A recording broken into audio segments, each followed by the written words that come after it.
Under updated rules, all motor vehicles are now permitted tint with no less than 35% light penetration, and drivers will no longer need a standard tint waiver.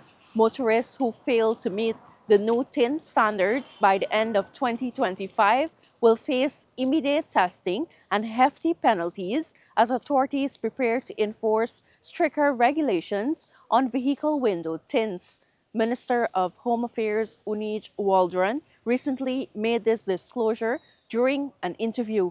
She explained that the existing legislation will be amended to support the updated enforcement plan. Waldron said the amendment has already been drafted and is intended to bring clarity and ease to the public as the new tint regime takes effect. You will be There will be tint meters. Every and the police officer will have specific meters to test your tint on the spot. And if you're found not to be in compliance, then there will be a heavy fine, $75,000 being levied for not having your tint in compliance. In the amendment, we will outline the regime and on which how we're going to execute the compliance. We will outline the categories of persons that will be exempt. It will outline how enforcement will be rolled out in terms of the tint meter, how that is be calibrated, how that's going to be executed, the fine period for the fine. So it's going to outline the entire regime, compliance and enforcement in the amendment.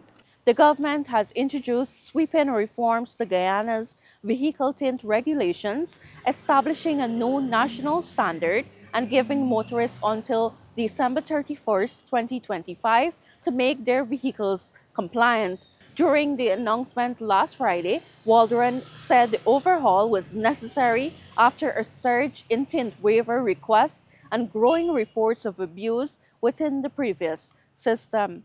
This was something that we have looked on. It's one of those, in my view, was low-hanging fruit. People wanted it, the public sentiment was there, and it overwhelmingly makes the lives of our citizens easier.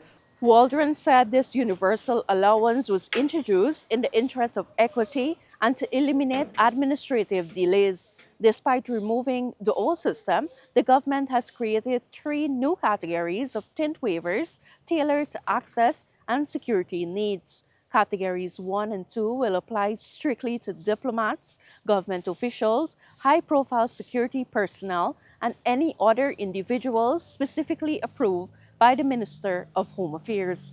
Reporting for the newsroom, I'm Sharda Bacchus.